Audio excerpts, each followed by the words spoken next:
Corona virus दरअसल एक artificial virus है और इसे एक षड्यंत्र के तहत चीन की एक लेबोरेटरी में तैयार किया गया था। और ऐसा हम नहीं कह रहे, लेकिन दुनिया भर के वैज्ञानिक आज भी ऐसे दावे करते हैं। लेकिन अभी इस पर बहस चल ही रही थी कि इसी बीच चीन की एक और खौफनाक साजिश का खुलासा हुआ है। माना यह जा रहा है कि चीन ने जानबूझकर नेपाल के रास्ते हिंदुस्तान में तबाही लाने का एक बेहद खौफनाक प्लान बनाया है। आखिर क्या है चीन का यह प्लान और कैसे इससे बर्बाद हो चुका है आधा नेपाल और इस पर मंडरा रहा है बड़ा खतरा, इसके साथ साथ हिंदुस्तान पर भी। आइए आपको दिखाते हैं।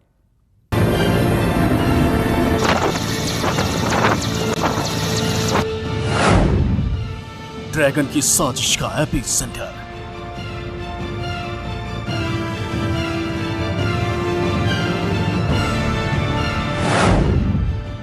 नेपाल में पहुंचा न्यूज 24 रिपोर्टर।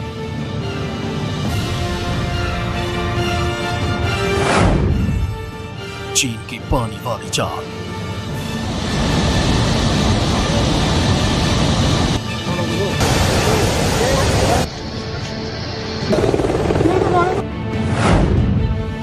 आज सीधे नेपाल से पूरा हाल।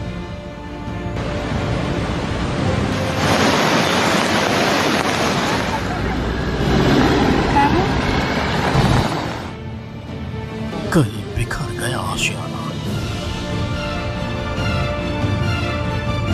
कहीं बह गई गाड़ियां,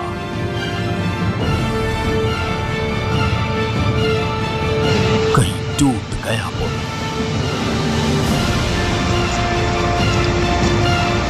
कहीं बह गई जिंदगी। तबाह हो चुका है नेपाल, बर्बाद हो चुका है नेपाल, विनाश की कगार पर पहुंच चुका है नेपाल।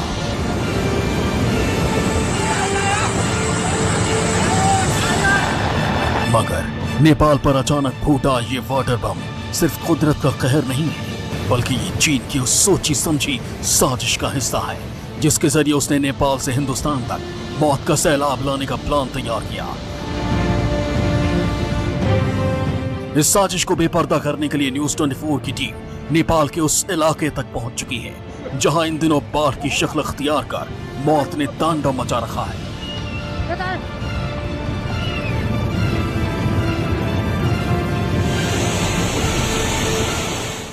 नेपाल में आई बाढ़ में अब तक 200 लोगों की मौत हो चुकी है, तो वहीं 400 से भी ज़्यादा लोग लापता बताए जा रहे हैं। हज़ारों ने अपना आशियाना खो दिया है।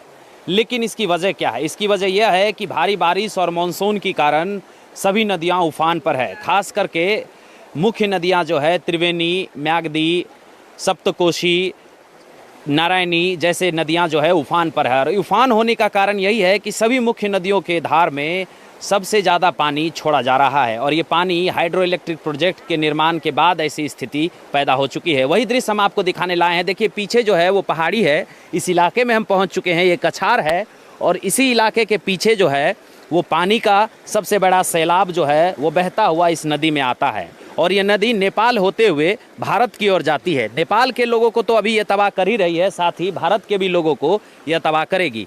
इस तबाही का मंजर जो है अभी फिलहाल नेपाल के लोग झेल रहे हैं, लेकिन नेपाल सरकार अब तक इस पर मौन बैठी हुई है। नेपाल सरकार राहत और रेस्क्यू की तो बात कर रही है, लेकिन नदी नियंत्रण को लेकर के अब तक कोई बातचीत नहीं की जा रही है। लेकिन सबसे बड़ी बात यह है कि यहाँ के लोग जो पनबिजली योजना का फ़ायदा लेने चाहते थे, अब वो ही इसका घाटा झेल रहे हैं और यह घाटा इतना भारी पड़ा है कि हज़ारों के हज़ार परिवार जो है इसमें विलीन हो चुका है। यही दृश्य दिखाने अभी न्यूज़ 24 की टीम ये म्याग्दी और नारायणी खोला जो सप्तकोशी का है वहाँ पर पहुँच चुकी है। इसके अंदर करीबन 7 नदियों का संगम होता है, जिसके बाद इसमें जो है पानी आती है। हमें पता चला कि नेपाल में जिन 2 नदियों ने सबसे ज्यादा तबाही मचाई है उनका नाम है तमाकोसी और भोटेकोसी। हकीकत यह है कि ये दोनों नदियों का उद्गम स्थल उस तिब्बत में है जिस पर चीन ने अवैध कब्जा जमा रखा है। तिब्बत से लंबी दूरी तय करके ये दोनों नदियों ने नेपाल में प्रवेश किया और यहीं से चीन का खेल शुरू होता है। दरअसल तिब्बत में इन दिनों भारी बारिश हो रही है, इससे तिब्बत की 9 नदियां उफान पर हैं। चीन ने इन सभी 9 नदियों का पानी 2 नदियों में मोड़ दिया। ये दोनों नदियां हैं तमाकोसी और भोटेकोसी। इससे इन दोनों नदियों का बहाव बहुत तेज हो गया, जिसके बाद इन दोनों नदियों ने तिब्बत से निकलकर नेपाल में ऐसा तांडव मचाया कि पहाड़ों की गोद में बसे कई शहर मलबे में तब्दील हो गए। बाढ़ के साथ आए कीचड़ ने हजारों घरों को अपने भीतर दफन कर दिया। एक अनुमान के मुताबिक इन मलबे में सैकड़ों लोगों के दबे होने की आशंका है, जिनके शवों को निकालने की कोशिश जारी है। रेस्क्यू ऑपरेशन के दौरान आर्मी को कई लावारिस शव मिले, जिनका अंतिम संस्कार किया जा रहा है, जबकि सैलाब में फंसे हजारों लोगों को बचाने का काम युद्ध स्तर पर जारी है। नेपाल में आई भीषण बाढ़ से अब तक 200 लोगों की मौत हो गई है, तो वहीं 400 लोग अब भी लापता है। 1000 लोगों ने अपना आशियाना खो दिया है। फिलहाल हम आपको ये दृश्य खोला से दिखा रहे हैं, जहां देखिए किस तरीके से नाव के सहारे जो है लोग ऊंचे स्थानों पर पलायन कर रहे हैं। मैं कैमरा पर्सन को कहेंगे दिखाने के लिए, बहुत दूर में ये नाव है। ये नदी बहुत भीषण है और इस नदी में जाने के लिए एनडीआरएफ और आर्मी ने हाई अलर्ट किया हुआ, इसलिए हम भी वहां तक नहीं पहुंच पा रहे, लेकिन रेस्क्यू किया जा रहा है। देखिए कुछ नाव यहाँ पर डूबे भी हुए हैं और कुछ लोगों को आप दूर में देख रहे होंगे कि वो नाव से अपने ऊंचे स्थानों पर जो है जाने की कोशिश कर रहे हैं, ताकि वहां पर हेलीकॉप्टर आए और उनको रेस्क्यू किया जा सके। और ये मंजर पूरे नेपाल के मुख्य इलाकों में देखने को मिल रहा है, खास करके पोखरा, बुटवल, चितवन, सिंधुपाल, म्याग्दी, मेलची बाजार, राम के बाजार, रूपंदेही, ऐसे जगहों पर जो है ये बाढ़ का मंजर देखने को मिल रहा है। खास करके रुसवा जिला में भी ऐसी स्थिति है। लेकिन नेपाल सरकार जो है इस नदी नियंत्रण को लेकर चीन से कोई बातचीत नहीं कर रही, क्योंकि हाइड्रो इलेक्ट्रिक प्रोजेक्ट की वजह से ये जो है ज़्यादा जो है ये कहर देखने को मिल रहा है। और इसमें सबसे बड़ी लापरवाही जो है प्रोजेक्ट बनाने वाले चीन की है। चीन के अवैध कब्जे वाले तिब्बत से आ रहे ये सैलाब सिर्फ नेपाल को ही नहीं डुबाएंगे, बल्कि भारत का एक बड़ा हिस्सा भी इसकी जद में आ सकता है। इसकी वजह है तिब्बत के रास्ते से नेपाल में आने वाले उन नदियों का पानी जो मैदानी इलाकों से होते हुए भारत में प्रवेश करती हैं। नेपाल के पहाड़ी इलाकों से होता हुआ ये पानी तराई वाले इलाकों में दाखिल होता है। बिहार नेपाल बॉर्डर पर बने सुपौल के कोसी बैराज और पश्चिमी चंपारण के वाल्मीकि बैराज में इस पानी को रोका जाता है, मगर इस बार मानसून शुरू होने के साथ ही यहाँ पानी का दबाव इतना बढ़ गया कि नेपाल सरकार ने इसे छोड़ने का फैसला कर लिया। माना जा रहा है कि तिब्बत के रास्ते आया ये सैलाब नेपाल के बाद भारत के भी एक बड़े हिस्से में विनाश लीला कर सकता है। खासकर यूपी और बिहार में इससे जबरदस्त तबाही मच सकती है। अभिषेक मिश्रा, न्यूज़ 24।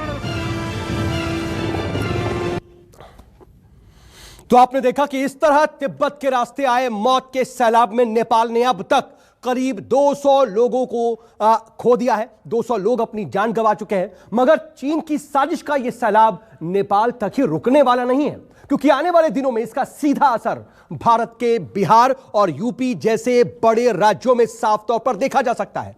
बिहार के कई इलाकों में तो इस वक्त भी तबाही ने दस्तक देनी शुरू कर दी है।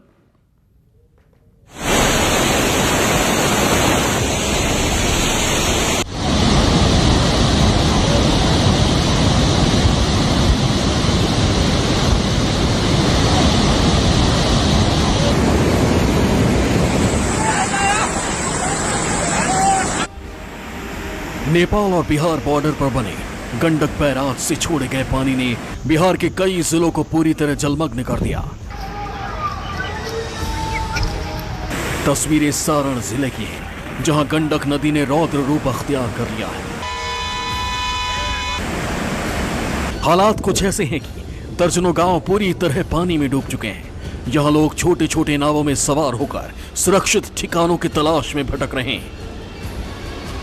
माधोपुर हजारी बांध से दक्षिण लगभग 20,000 आबादी वाले गांव है, जहां कोई सड़क की सुविधा नहीं है। स्थिति है कि बाढ़ के समय अधिकारी मिल करके रोड को जानबूझ करके पुल के नाम पर काट दिए जाते हैं। 5-5 करोड़ की टेंडर होती है और बाढ़ में यह दह जाती है, फिर क्षतिपूर्ति में चली जाती है। स्थिति आज है कि चारों तरफ से रोड कटा हुआ है, बाहर निकलने का कोई साधन नहीं है।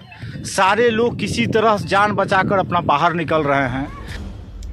जो हाल सारण का है वही हाल मुजफ्फरपुर का।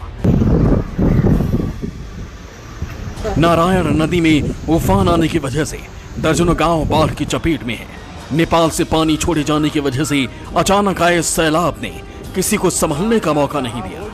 अब लोग किसी तरह छोटे छोटे नाव के जरिए सुरक्षित ठिकानों की तलाश कर रहे हैं। जो सुरक्षित ठिकानों तक पहुंच भी गए वो भूख और प्यास से बेहाल हैं।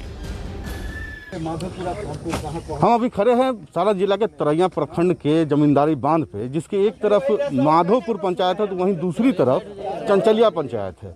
यहाँ पे आप देख सकते हैं कि किस तरीके से एक जगह कटाव हो रहा था, जिस कटाव को रोकने के लिए यहाँ गंडक के इंजीनियर और अन्य लोग जो मजदूर हैं वो यहाँ पे पिकेट डाल रहे हैं। ये इसको क्या कहा जाता है? इस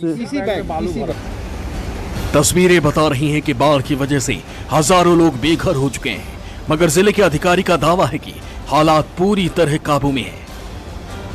पारू प्रखंड और साहेबगंज प्रखंड अंतर्गत कुछ पंचायतों में चूँकि गंडक का पानी नेपाल से छोड़ा गया था, तो चांदकेवाड़ी पंचायत में और साहेबगंज का रूप छपरा पंचायत में कुछ पानी का यानी जल स्तर कुछ बढ़ा था, लेकिन जल स्तर कम हो रहा है। और हम लोग तटबंधों का निरीक्षण किए हैं और पूरी तैयारी किए हुए हैं। जहाँ नाव की व्यवस्था हो वहाँ नाव की व्यवस्था कराएंगे, जहाँ आवश्यकता पड़ेगी सामुदायिक किचन का सामुदायिक किचन चलाएंगे। और पैनी निगाह हम लोग बनाए हुए हैं कि किसी प्रकार की कोई समस्याएं नहीं आए। बाढ़ ने बिहार के लखीसराय का भी बुरा हाल कर दिया है। बाढ़ के रौद्र रूप की वजह से सड़कें और हाईवे जलमग्न हैं। जिले के किउल नदी उफान पर है। सैलाब का पानी बढ़ने से कटाव का खतरा बढ़ गया है, इसलिए नदी के किनारे रहने वाले लोग डरे हुए हैं। खतरे को देखते हुए इलाके से पलायन का दौर भी शुरू हो गया है। तस्वीरें बेतिया की हैं, जहां बाढ़ का पानी इतना बढ़ गया कि 5 दिनों तक आवागमन पूरी तरह बंद रहा। अब जब पानी का स्तर थोड़ा कम हुआ है तो लोग अपनी जान जोखिम में रखकर इस तरफ से उस तरफ जाने को मजबूर हैं। जीव जंतु से क्षति होता है, आदमी से लेकर पशु पक्षी से लेकर माल जाल से लेकर अपना फसल जो भी धान गेहूँ होता है, इधर बिल्कुल फसल नाम का कोई चीज ही नहीं है 3 साल से। उसका कारण क्या है? इसका कारण है पुल। तो पुल का तो अभी तो बन रहा था, फिर पता नहीं क्या हुआ क्या नहीं हुआ, पुल का काम रुक गया।